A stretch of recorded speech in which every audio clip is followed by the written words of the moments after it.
Hello, my dear students of HS second year. Good afternoon to all of you. দ্বিতীয় বৰ্ষৰ মোৰ ছাত্ৰবৃন্দ, আজি পুনৰ এবাৰ তোমালোকৰ সন্মুখত ভিজুৱেলৰ জৰিয়তে উপস্থিত হৈছোহি আৰু আজিৰ পাঠদানৰ বিষয়বস্তু হ'ল বা পাঠ্যক্ৰমৰ বিষয়বস্তু হ'ল ইউনিট 1 বা গোট 1ত অন্তৰ্ভুক্ত পুনৰ প্ৰচাৰণ বা ৰিভিজনৰ কাৰ্যসূচীৰ অংশ হিচাপে লক্ষ্মীনাথ বেজবৰুৱাৰ এটি ভ্ৰমণমূলক প্ৰবন্ধ মোৰ মাতৃমুখ দৰ্শন। আৰু যিহেতুকে বিগত কেইবাটাও ক্লাছ ধৰি এই মোৰ মাতৃমুখ দৰ্শন পাঠটোৰ ৰিভিজনৰ কাৰ্যক্ৰমণিকা অব্যাহত আছিল আৰু তাৰ অৱশিষ্ট অংশখিনিলৈ বা শেষাংশ পাঠ্যক্ৰম হিচাপে লৈ তোমালোকৰ সন্মুখত আজি পুনৰ উপস্থিত হৈছোহি।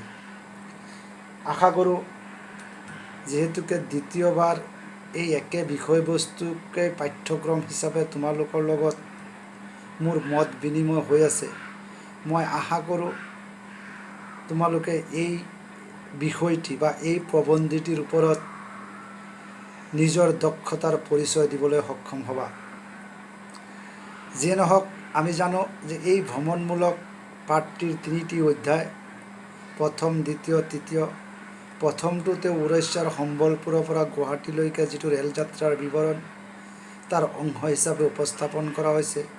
দ্বিতীয় অধ্যায়ত তেওঁ চন্দ্ৰকুমাৰ আগৰৱালা আৰু মিষ্টাৰ জে বৰুৱাৰ ঘৰত থকা অৱস্থাতে তেওঁৰ গাত ঘুগুৱা জ্বৰে বাস লৈছিল আৰু সেই নৰিয়া গাড়ী লক্ষ্মীনাথ বেজবৰুৱাই আহি গুৱাহাটীৰ প্ৰাকৃতিক সৌন্দৰ্য, ঐতিহাসিক উৎকৰ্ষ আৰু প্ৰাচীন জ্ঞান গৌৰৱৰ গৰিমা, এই 3টা বিষয়েই অসমৰ সমূহ বিষয়েই লক্ষ্মীনাথ বেজবৰুৱাক আকৰ্ষণ কৰিছিল যদিও এই 3টা বস্তুৱে তেওঁক বিশেষকৈ বেছিকৈ আকৰ্ষণ কৰিব লগা হৈছিল। যিয়ে নহওক, দ্বিতীয় অধ্যায়ত তেওঁ কটনৰ ছাত্ৰ বন্ধুসকলে সম্ভাষণ জনোৱাৰ কাৰণে যিটো সভা অনুষ্ঠিত কৰিছিল, সেই নৰিয়া গাড়ীত তেওঁ সভাত উপস্থিত হৈ কটনৰ ছাত্ৰ বন্ধুসকলৰ যি পাৰদৰ্শিতা, তেওঁলোকৰ বিভিন্ন ভাগ ভংগী, তেওঁলোকৰ ভাষা, তেওঁলোকৰ বক্তৃতা, তেওঁলোকৰ নৃত্য গীত আদি সকলোখিনি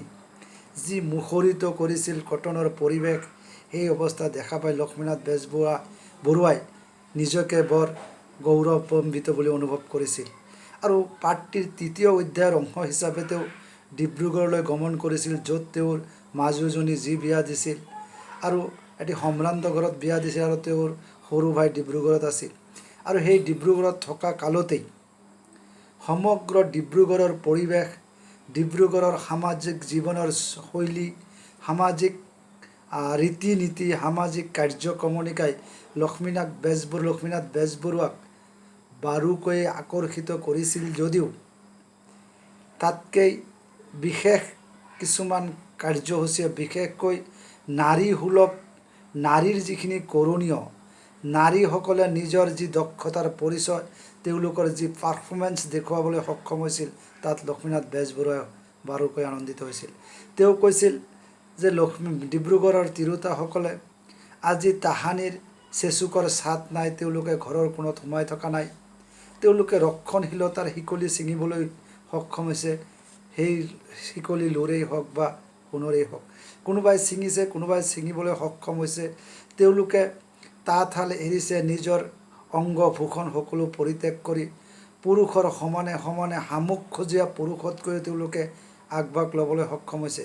আৰু সমাজখনৰ সৰ্বসাধাৰণৰ উন্নতি হোৱাকৈ বা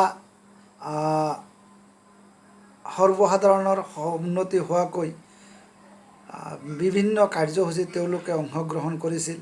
আৰু আনকি তেওঁলোকক যি পৰ্দা প্ৰথাৰ জৰিয়তে যি পৰ্দাৰ মাজত তেওঁলোকক আবদ্ধ কৰি ৰখা হৈছিল, সেই পৰ্দাক দলিয়াই থৈ তেওঁলোকে পুৰুষৰ সমানে সমানে সমাজৰ মংগলৰ বিষয়ত স্বাধীনভাৱে তেওঁলোকে মাত মাতিছিল। আৰু কেতিয়াবা পুৰুষৰ আগত, কেতিয়াবা পুৰুষৰ শাৰীত বহি তেওঁলোকে বিভিন্ন সভা সমিতিত বক্তৃতা দি তেওঁলোকৰ নাৰীৰ যি দক্ষতা, নাৰীৰ যি পাৰফৰ্মেঞ্চ, নাৰীৰ যি গুণাগুণ সম্পূৰ্ণৰূপে তেওঁলোকে দাঙি ধৰিবলৈ সক্ষম হৈছিল। তাৰ ভিতৰত উল্লেখযোগ্য হ'ল ৰাজা ৰামমোহন ৰায় স্মৃতিচাৰণ সভাত লক্ষ্মীনাথ বেজবৰুৱা সভাপতিৰ আসন গ্ৰহণ কৰিছিল আৰু সেই সভাত ডিব্ৰুগড়ৰ এটি সম্ভ্ৰান্ত পৰিয়ালৰ শ্ৰীমতী যোগদা দেৱীয়ে যিটি বক্তৃতা অনৰ্গলভাৱে দাঙি ধৰিছিল তাত লক্ষ্মীনাথ বেজবৰুৱাই পুলকিত হৈ পৰিছিল আৰু নিজে গৌৰৱ অনুভৱ কৰিছিল। এই ধৰণৰ কাম কৰিবলৈ যাওঁতে নাৰীৰ যি সৌন্দৰ্য, নাৰী সুলভ যি গাম্ভীৰ্যতা, নাৰী সুলভ যি কমনীয়তাৰ চিল পৰিমাণত তেওঁলোকে শ্ৰাস হ'বলৈ দিয়া নাছিল। অন্যহাতে লক্ষ্মীনাথ বেজবৰুৱাই কৈছে, ডিব্ৰুগড়ত মই দ্বিতীয় দিনাও তেখেতৰ তৃতীয় দিনাতো জ্বৰত শোৱাপাটিত পৰি কেকবেকাই আছিল। এনেতে ডিব্ৰুগড়ৰ এটা বালিকা স্কুলৰ প্ৰধান শিক্ষয়িত্ৰী আয়ুষ্মতী শ্ৰীমতী গৌৰীপ্ৰভা চলিহা, যি গৌৰীপ্ৰভা চলিহাক লক্ষ্মীনাথ বেজবৰুৱাই কলিত পঢ়ি থকা অৱস্থাতেই তেওঁ চিনি পাইছিল। আৰু সেই গৌৰীপ্ৰভা চলিহাই 20মান ছোৱালীৰ সৈতে 20জনীমান ছাত্ৰীৰ সৈতে আৰু সহযোগী কেইজনী শিক্ষয়িত্ৰীৰ সৈতে লক্ষ্মীনাথ বেজবৰুৱাৰ আগত ওলালগৈ। আৰু লক্ষ্মীনাথ বেজবৰুৱাই কৈছে, এই গৌৰীপ্ৰভা চলিহা লক্ষ্মীনাথ বেজবৰুৱাই কৈছে যে তেওঁলোকৰ প্ৰতি মোৰ কি দয়া, কি আগ্ৰহ। সঁচাকৈয়ে তেওঁ আচৰিত হৈ গৈছে যে তেওঁলোকে 20জনমান ছাত্ৰীৰ সৈতে গৌৰীপ্ৰভা চলিহাই নিজৰ কেইজনমান সহকৰ্মী শিক্ষয়িত্ৰীৰ সৈতে লক্ষ্মীনাথ বেজবৰুৱাৰ ওচৰত গৈ উপস্থিত হৈছিল। সেই সময়ত লক্ষ্মীনাথ বেজবৰুৱা জ্বৰত কেঁকাই আছিল আৰু শোৱাপাটিত আছিল। তেওঁলোকৰ মুখত অনাৱশ্যকীয় সংকোচ নাই, থোতামোজ নাই। লক্ষ্মীনাথ বেজবৰুৱাই কৈছে, তেওঁলোকে মই ইমান দিন পিছত এজন অসমৰ মানুহ আহি পাইছোঁ, তেওঁলোকৰ মাজত যি সংকোচ, যি ভয়, যি সংকোচ, যি থোতামোজ থাকিব লাগিছিল, যেন তেওঁলোকে একেবাৰে সেইবিলাক পৰিহাৰ কৰিছে। তেওঁলোকে এই চিৰপ্ৰৱসুৱাক, লক্ষ্মীনাথ বেজবৰুৱাই কৈছে, মই চিৰপ্ৰৱসুৱা, চিৰকালে মই বিদেশত আছিলোঁ, প্ৰৱাসী হৈ আছিলোঁ আৰু মোক সমাদৰ কৰাৰ কাৰণে তেওঁলোক আহিছে, মোক সন্মানিত কৰিবলৈ আহিছে। আৰু তেওঁলোকে লক্ষ্মীনাথ বেজবৰুৱাৰ তেওঁলোকৰ স্কুললৈ মাতি লৈ যোৱাৰ কাৰণে আদৰি লৈ গৈ তেওঁৰ মুখৰ পৰা 2-4 কথা শুনিবলৈ ইচ্ছা প্ৰকাশ কৰিছে। লক্ষ্মীনাথ বেজবৰুৱাই কথাটো এনেকৈ কৈছে যে কি সুখকৰ দৃশ্য, কি সুন্দৰ ব্যৱহাৰ। আৰু তেওঁ কৈছে, মই আগতেই কৈছোঁ, লক্ষ্মীনাথ বেজবৰুৱাই কৈছে, মই শ্ৰীমতী গৌৰীপ্ৰভা বাইদেউক অৱশ্যে তেওঁ কলিকতাত কলেজত পঢ়াৰে পৰা মই জানো আৰু কলিকতাত পঢ়া কালৰ পৰা লক্ষ্মীনাথ বেজবৰুৱাই গৌৰীপ্ৰভা ভালকৈ চিনি পাইছিল। আৰু লক্ষ্মীনাথ বেজবৰুৱাৰ এজন চিৰপ্ৰৱসুৱাক তেওঁৰ প্ৰতি থকা ইমান ভাল পোৱা, তেওঁৰ প্ৰতি থকা আগ্ৰহে সঁচাই লক্ষ্মীনাথ বেজবৰুৱাক গৌৰৱ কৰিবলৈ বাধ্য কৰাইছে। গৌৰী চন্দ্ৰমাক মাজত লৈ সহজনী নক্ষত্ৰৰূপী শিক্ষয়িত্ৰী আৰু ছাত্ৰীসকল যেতিয়া লক্ষ্মীনাথ বেজবৰুৱা উপস্থিত হৈছিল, তেতিয়া লক্ষ্মীনাথ বেজবৰুৱাৰ জ্বৰত চেপেটা লাগি থকা জ্বৰৰ অত্যাচাৰৰ কথা খন্তেকতে তেওঁ পাহৰি পেলালে। তেওঁৰ গাত জ্বৰ, সেই জ্বৰৰ কথা তেওঁ পাহৰি পেলালে। ইয়াৰ কিছুদিনৰ পিছত তেওঁলোকৰ স্কুললৈ লক্ষ্মীনাথ বেজবৰুৱা গ'ল। লক্ষ্মীনাথ বেজবৰুৱা গৈ দেখা পাইছিল যে সন্তোষ পাইছিল। স্কুলত তেওঁলোকে বাচক বনৰ ৰূপত বঁটা এটুকুৰত লক্ষ্মীনাথ বেজবৰুৱাক উপহাৰ দিছিল। ডিব্ৰুগড়ৰ সম্ভ্ৰান্ত মহিলাসকলে অভিনন্দন পত্ৰৰ জৰিয়তে মুগাৰ কাপোৰৰ ওপৰত ছপাই লক্ষ্মীনাথ বেজবৰুৱাক সেইখনেদি সম্ভাষণ জনাইছিল আৰু সেইটো লক্ষ্মীনাথ বেজবৰুৱাক সদায় তেওঁৰ লগত ৰাখি থৈ গৈছিল। এইখিনি আছিল মাই ডিয়াৰ ষ্টুডেণ্টছ, মোৰ মৰমৰ ছাত্ৰবৃন্দ।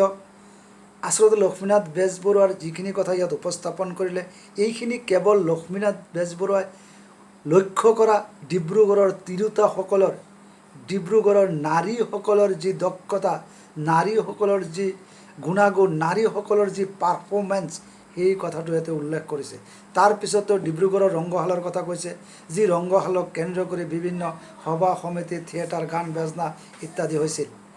আৰু সেই ৰংগশালৰ যিখিনি চিত্ৰ লক্ষ্মীনাথ বেজবৰুৱাই দেখা পাইছিল, সেইবিলাক দেখা পাই সঁচাই তেওঁ আচৰিত হৈছিল। আৰু তেওঁ সেই চিত্ৰবিলাকৰ লগত এটি কথা সাঙুৰি পেলাইছিল যে আমি কলিকতাত পঢ়ি থকা সময়ত যি নিপুণ চিত্ৰবিদে যেনেকৈ চিত্ৰ আঁকিছিল, তেওঁলোকৰ চিত্ৰতকৈ আৰু আমাৰ অসমৰ চিত্ৰকাৰৰ চিত্ৰ কোনো গুণেই কম নহয়, হীন নহয়। নাট্যকলাত ডিব্ৰুগড়ৰ সম্ভ্ৰান্ত ডেকাসকল আশাতীতভাৱে উন্নতি লাভ কৰিছে দেখি মোৰ মনত স্পৰ্শ হৈছে। আৰু কৈছে যে নাট্যকলা, বিভিন্ন সভা সমিতি, নাটকৰ বেলিকা যি চৰিত্ৰায়ন, নাটকৰ যি অভিনয় আৰু সেই অভিনয় দেখা পাই লক্ষ্মীনাথ বেজবৰুৱাই কৈছে সঁচাই লক্ষ্মীনাথ বেজবৰুৱাই কৈছে মোৰ মনত হৰ্ষ উপজিছে, মোৰ মনত আনন্দ ভৰপূৰ হৈ গৈছে। আৰু সেই পেইণ্টিং আৰু ফটোগ্ৰাফ আৰু সেই ৰংগমঞ্চৰ যি পেইণ্টিং আৰু ফটোগ্ৰাফ তালৈ লক্ষ্মীনাথ বেজবৰুৱাই এটা কৃতিত্ব দেখা পাইছিল আৰু কৃতিত্বৰ অংশীদাৰ আছিল স্নাস্পদ মুক্তানাথ বৰদলৈ। আৰু সেই চিত্ৰকৰগৰাকী আছিল মুক্তানাথ বৰদলৈ। আৰু থিয়েটাৰ ভালেমান দৃশ্যপট তেওঁৰ হাতৰ ষ্টুডিঅ'লৈকে আমি গৈছিলোঁ। লক্ষ্মীনাথ বেজবৰুৱাই কৈছে শেষ পৰ্যন্ত তেওঁৰ ষ্টুডিঅ'লৈ গৈছিলোঁ, তেওঁৰ ষ্টুডিঅ'টো মই সেই একে বস্তুকে দেখা পাইছিলোঁ। লক্ষ্মীনাথ বেজবৰুৱাই কৈছে যে তেজপুৰৰ যিসকল প্ৰফেশ্যনেল, যিসকল জীৱিকা সন্ধানী চিত্ৰকৰ আছে তেওঁলোকৰ চিত্ৰও এই মুক্তানাথ বৰদলৈৰ চিত্ৰই তেওঁলোকক চিত্ৰক চেৰ পেলাই নিশ্চয় সুনাম কঢ়িয়াই আনিবলৈ সক্ষম হ'ব।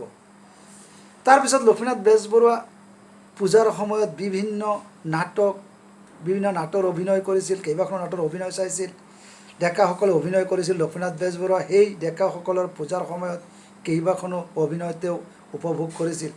অৱশ্যে আটাইবোৰ তেওঁৰ দেখা ভাগ্যত নঘটিল। যিকেইটা দেখা পাইছিল তাত যি সাজ সজ্জা, চিত্ৰপট, ভাৱপূৰ্ণ অভিনয়, সুস্বৰ সংগীত, মনোজ্ঞ নৃত্য তেওঁলোকে বৈশিষ্ট্য দেখা পাইছিল। যিখিনি নাটক তেওঁ উপভোগ কৰিছিল আৰু সেই নাটৰ যিখিনি কলা কৌশল, নাটৰ যিখিনি কাৰুকাৰ্য, অভিনয়কে আদি কৰি গীত মাত নৃত্য সুৰ, ভাৱপূৰ্ণ চিত্ৰপট, সাজ সজ্জা সকলোতে লক্ষ্মীনাথ বেজবৰুৱাই এক পৃথক ধৰণৰ বৈশিষ্ট্য দেখা পাইছিল।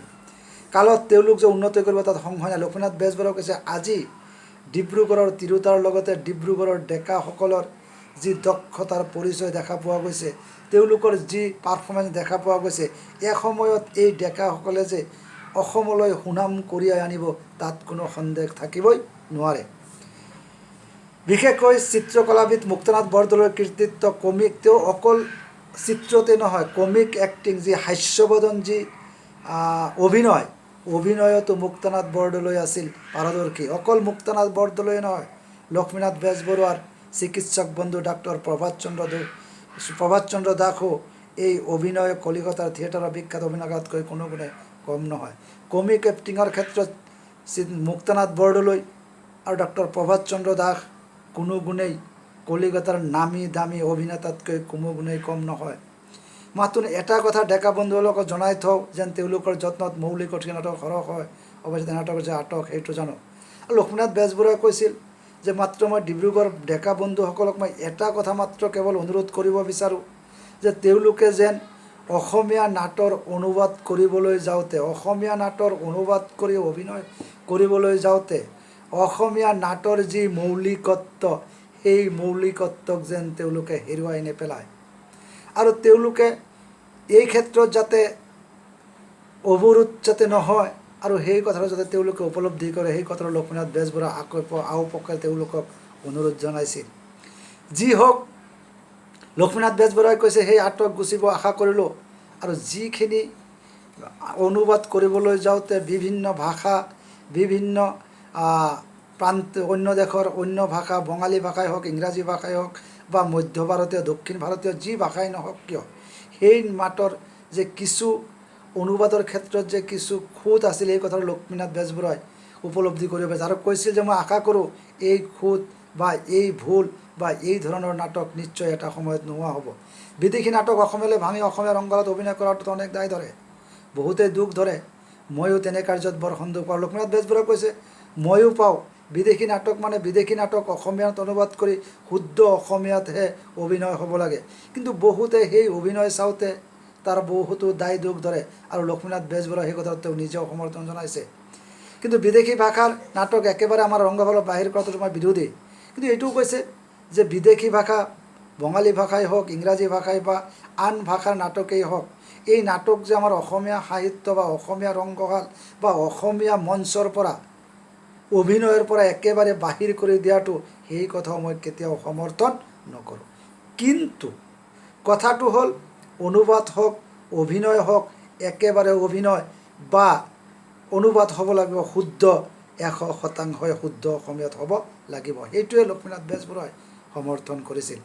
অৱশ্যে যদি তাৰ অনুবাদ প্ৰকৃত অসমীয়া অনুবাদ হৈ পেটত যে জিন যোৱা ভাল বিদেশী নাটকৰ উৎকৃষ্ট ভাৱ সম্পদ অসমীয়া সাহিত্যৰ সৌন্দৰ্য বঢ়োৱাটো অতি শোভন কথা। যদি সেই ভাৱ সম্পদ বাৰে বঙলে অসমীয়া নকৰি আচল অসমীয়া কৰি দিয়া যায়, ভাৰতৰ নানা দেশৰ পৰা মানুহ আহি অসমত বসতি কৰিছে, যদি সেইবোৰ অসমক সৰ্বতোভাৱে বৰণ কৰি অসমীয়া হৈ যায়, তাৰ দ্বাৰা অসমৰ আপদ নাবাঢ়ি সম্পদে বাঢ়িব। তেওঁ কৈছে অসমত বিভিন্ন ভাষা ভাষী বিভিন্ন ঠাইৰ পৰা মানুহ আহি অসমত বসতি কৰিছে, অসমীয়া নাটক শুদ্ধ অসমীয়াত অনুবাদ হওক আৰু তেওঁলোকে সেই সৰ্বতোপ্ৰকাৰে সেই অসমীয়া নাটকখিনি তেওঁলোকে আয়ত্ত কৰি অসমীয়া ভাষা সাহিত্যক অসমীয়া সংস্কৃতিক তেওঁলোকে নিজৰ বুলি আঁকোৱালি লওক। আঁকোৱালি যোৱাৰ লগে লগে অসমীয়া ভাষা সাহিত্যৰ আপদ বাঢ়াৰ পৰিৱৰ্তে সম্পদ হিচাপে পৰিগণিত হ'ব আৰু অসমীয়া এটা বৃহৎ জনগোষ্ঠীৰ মাজেৰে আবদ্ধ হ'ব। এই কথাটো লক্ষ্মীনাথ বেজবৰুৱাই উপলব্ধি কৰিছিল। এনেঘৰৰে পুৰণি কালৰ পৰা অসম পৰিপুষ্ট হৈ আহিছে, কিন্তু অসমীয়াৰ বৰবাসত যদি কোনোবাই অসমীয়াৰ দৰে চাপৰি বজায় তাল লৈ নাম খোল গায় কৰতাল লৈ। আচল কথা হ'ল অসমীয়া বৰসবাহত যদি কোনোবাই অসমৰ দৰে চাপৰি বজায় তাল লৈ নাম গায় খোল কৰতাল লৈ।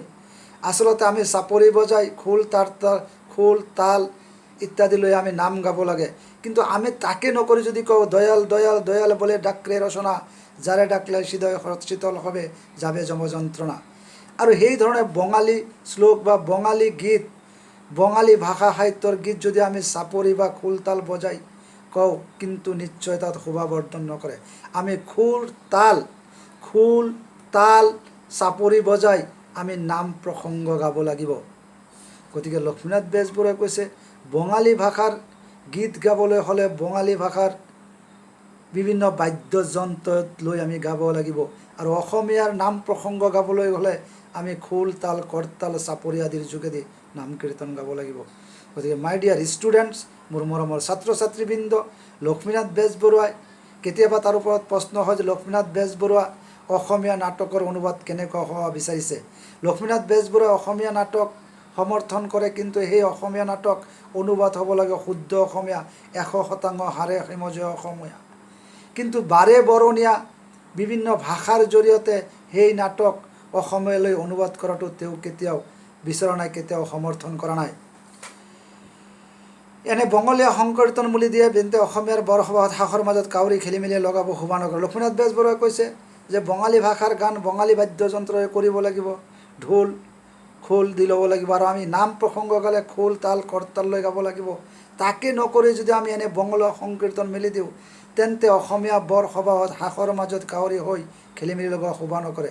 যিদৰে একজাক ৰাজহাঁহৰ মাজত কাউৰী সোমাই দিলে যিদৰে তাৰ শোভা বৰ্ধন নকৰি তাৰ শোভা অৱনমিত কৰে, ঠিক এই ধৰণে বঙালী ভাষাত খোল তাল লৈ আমি বঙালী ভাষাৰ গীত বজালে সি কেতিয়াও তাৰ শোভা বৰ্ধন নকৰে। হাইব্ৰিড অৰ্থাৎ এধাকে চিলোৱা গান মিহলি আহাৰে পেট ঘুমাই বিপ্লৱৰ সৃষ্টি কৰিব, শান্তি সৃষ্টিৰ এই কথা মনত ৰাখি আমাৰ নাট্যকাৰসকলে বিদেশী নাটকৰ অসমীয়া ভাঙনি কৰিবলৈ গ'লে মংগল অথবা অমংগল। লক্ষ্মীনাথ বেজবৰুৱাই কৈছে তাহানি আমি কলিকতাত থাকোঁতে জনছৰ এক অসমীয়া ছাত্ৰই শেক্সপিয়াৰৰ দ্য কমেডি অফ ইৰৰ। লক্ষ্মীনাথ বেজবৰুৱাই কৈছে আমি যেতিয়া কলিকতাত অধ্যয়ন কৰি আছিলোঁ আৰু কলিকতাত অসমীয়াৰ এদল ছাত্ৰই তেওঁলোকে অসমীয়া নাটক অসমীয়াত অনুবাদ কৰিব বিচাৰিছিল, আৰু সেই নাটক শেক্সপিয়াৰৰ দ্য কমেডি অফ ইৰৰ্ছ নাটকখন অসমীয়ালৈ ভাঙনি কৰি তাৰ নাম ভমৰংগ দি অভিনয় কৰিছিল, আৰু অনুবাদকৰ লগত যদিও লেখক পৰা নাছিল। আৰু লক্ষ্মীনাথ বেজবৰুৱাই কৈছে যিজনে অনুবাদ কৰিছে শেক্সপিয়াৰৰ দ্য কমেডি অফ ইৰৰ নাটকটো ভমৰংগ নাম দি অভিনয় কৰিছিল, যদিও সেই লেখকৰ পৰা নাছিল। লক্ষ্মীনাথ বেজবৰুৱাই কৈছে এই নাটক অনুবাদৰ ক্ষেত্ৰত মই যদিও নাছিলোঁ বা অনুবাদৰ ক্ষেত্ৰত মোৰ যদিও কোনো দিশা পৰামৰ্শ নাছিল, কিন্তু তথাপিও তেওঁৰ হাত যে সেই অনুবাদৰ ওপৰত নপৰিছিল এনে নহয়। কিন্তু তথাপিও 2-4 ক্ষেত্ৰত বা নাটটো ভমৰংগ দ্য কমেডি অফ ইৰৰ্ছ নাটক বা ভমৰংগ নাটটো অনুবাদ কৰিবলৈ যাওঁতে এই পাঠৰ লিখক লক্ষ্মীনাথ বেজবৰুৱাৰ যে সেই অনুবাদৰ ক্ষেত্ৰত যে হাত নুফুৰিছিল হেনে নহয়। তাৰমানে লক্ষ্মীনাথ বেজবৰুৱাই সেই নাটক অনুবাদৰ ক্ষেত্ৰত তেওঁ বিভিন্ন দিহা পৰামৰ্শ বিভিন্ন ভাষাগত সংশোধনীৰ ক্ষেত্ৰত লক্ষ্মীনাথ বেজবৰুৱাই অংশগ্ৰহণ কৰিছিল। আৰু লক্ষ্মীনাথ বেজবৰুৱাই ডিব্ৰুগড়ৰ নাটৰ অভিনয় চাইছে, বিভিন্ন নাট অনুবাদৰ ক্ষেত্ৰতো কিছুমান খুঁত দেখা পাইছে, কিছুমান শুদ্ধ অসমীয়াত অনুবাদ হৈছে, আৰু তাৰ উদাহৰণ দিছে কলিকতাৰ ছাত্ৰসকলেও পাশ্চাত্য দেশৰ নাটক শেক্সপিয়াৰৰ দ্য কমেডি অফ ইডৰ নাটক অসমীয়াত ভমৰংগ নাম দি অভিনয় কৰিছিল। আৰু লক্ষ্মীনাথ বেজবৰুৱাই কৈছে মই তাত একেবাৰে জড়িত হৈ নপৰা নাছিলোঁ, কিন্তু সেই নাটকৰ অনুবাদ ক্ষেত্ৰত মোৰ যে হাত নাছিল এনে নহয়। মোৰ বিশ্বাস, লক্ষ্মীনাথ বেজবৰুৱাই কৈছে যে মোৰ বিশ্বাস ইংৰাজী নাটকৰ সেই অনুবাদ একেবাৰে অসমীয়া হৈ পৰা অসমীয়া সৰ্বজনৰ মন হৰণ কৰিব পৰা হৈছিল। আৰু লক্ষ্মীনাথ বেজবৰুৱাই কৈছে যে এই নাটক যিটো ভ্ৰমৰংগ নাটক দ্য কমেডি অফ ইৰ'ৰ্ছ নাটকটো শুদ্ধ অসমীয়াত অনুবাদ হৈ অসমীয়া ভাষাৰ জৰিয়তে অনুবাদ হৈ অভিনয় হৈ সৰ্বসাধাৰণৰ অসমীয়াৰ মন যে হৰণ কৰিছিল বা হৰণ কৰিবলৈ সক্ষম হৈছিল তাত কোনো সন্দেহ থাকিব নোৱাৰে। লক্ষ্মীনাথ বেজবৰুৱাই অসমীয়া নাটকৰ এই ধৰণে অনুবাদ হোৱাটো বিচাৰিছে যে বাৰে বঙলোৱা বিভিন্ন হাইব্ৰিড ভাষা সাহিত্যৰ জৰিয়তে বিভিন্ন হাইব্ৰিড ভাষাৰ জৰিয়তে অসমীয়া নাট অনুবাদ কৰাটো লক্ষ্মীনাথ বেজবৰুৱাই কেতিয়াও সমৰ্থন কৰিব পৰা নাছিল বা তেওঁ সমৰ্থন কৰা নাই। তেওঁ তাৰ উদাহৰণস্বৰূপে ভ্ৰমৰংগ নাটকৰ কথা কৈছে, যি নাটক সৰ্বসাধাৰণ অসমীয়াই অধীৰ অপেক্ষাৰে তাক হৰণ কৰি তাৰ প্ৰতি আকৃষ্ট হৈছিল। এতিয়াও নতুনকৈ উঠি অহা ডেকাসকলে তেনেদৰে বিদেশী নাটক অসমীয়ালৈ ভাঙিলে তাক অসমীয়া সাজপাৰ পিন্ধায়। আৰু লক্ষ্মীনাথ বেজবৰুৱাই আৰু সেই সময়ৰ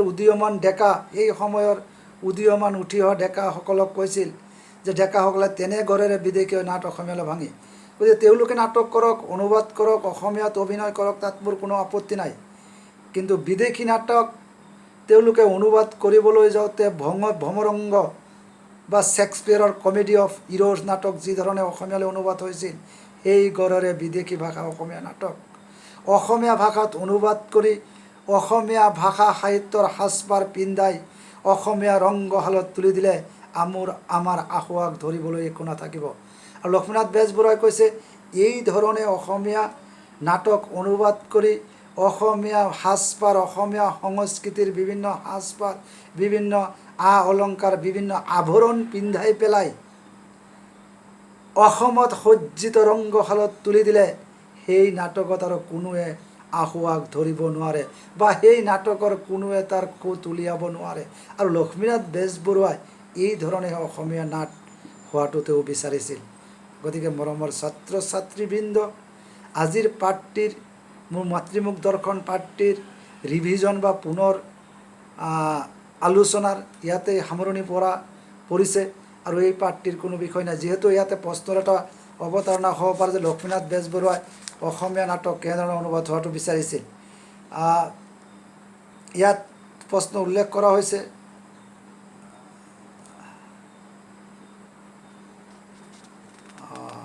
এয়া প্ৰশ্ন নম্বৰ 5, লক্ষ্মীনাথ বেজবৰুৱাৰ মতে বিদেশী নাটকৰ অসমীয়া অনুবাদ কেনে হোৱা উচিত বুজাই লিখা। যিহেতু মই আলোচনা কৰিলোঁ যে লক্ষ্মীনাথ বেজবৰুৱাই ডিব্ৰুগড়ত থাকোঁতে বিভিন্ন নাটকৰ অভিনয় উপভোগ কৰিছে।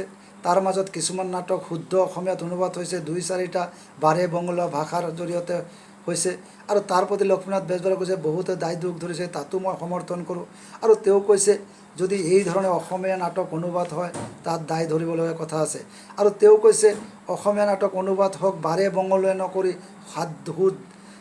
শুদ্ধ অসমীয়াত অনুবাদ হোৱাটো তেওঁ সমৰ্থন কৰিছে। আৰু তেওঁ কৈছে শুদ্ধ অসমীয়াত অনুবাদ কৰি অসমত বসবাস কৰা প্ৰত্যেকটো ভাষাভাষী জনগোষ্ঠীৰ মাজত মেলি দিলে নিশ্চয় তেওঁলোকে সেই নাটক আঁকোৱালি ল'ব। আৰু তেওঁ কৈছে নাটক এটা অসমীয়াত অনুবাদ কৰিবলৈ হয় বাৰে বঙলীয়া নকৰি বিভিন্ন সংমিশ্ৰিত ভাষাৰ ৰূপ নীতি এটা শুদ্ধ অসমীয়াত কৰাটো তেওঁ বিচাৰিছে।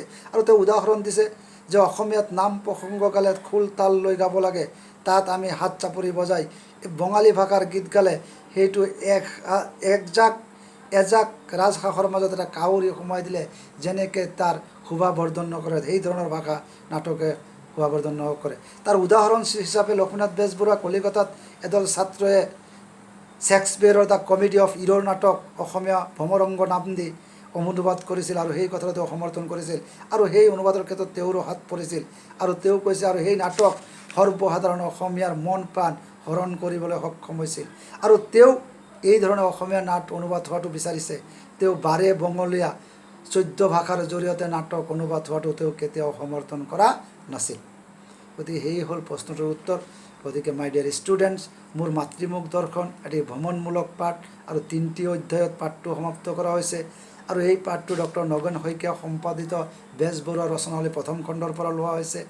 তেওঁ সম্বলপুৰৰ পৰা গুৱাহাটীলৈ ৰেলৰ যাত্ৰা কৰোঁতে কি অসুবিধা পাইছিল, গুৱাহাটীত কটনৰ ছাত্ৰ বন্ধুসকলক তেওঁ কেনেকৈ সম্বৰ্ধনা জনাইছিল, ডিব্ৰুগড়ত কেনেকুৱা বাতাবৰণ দেখা পাইছিল, গোটেই পাঠটো যিহেতু প্ৰথমৰ পৰা শেষলৈকে আলোচনা কৰা হৈছে।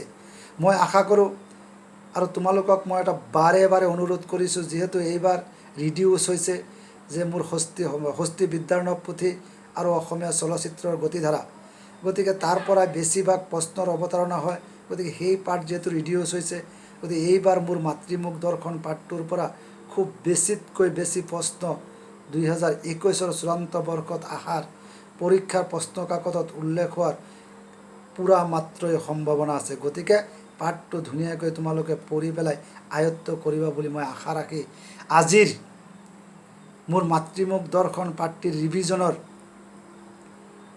কাৰ্যসূচীৰ পৰা বা পাঠটিৰ পুনৰ প্ৰচাৰণৰ পৰা আজি মই মেলানি মাগিছোঁ আৰু পুনৰ এটি নতুন বিষয় লৈ তোমালোকৰ সন্মুখত উপস্থিত হোৱাৰ প্ৰতিশ্ৰুতিৰে মেলানি মাগিছোঁ।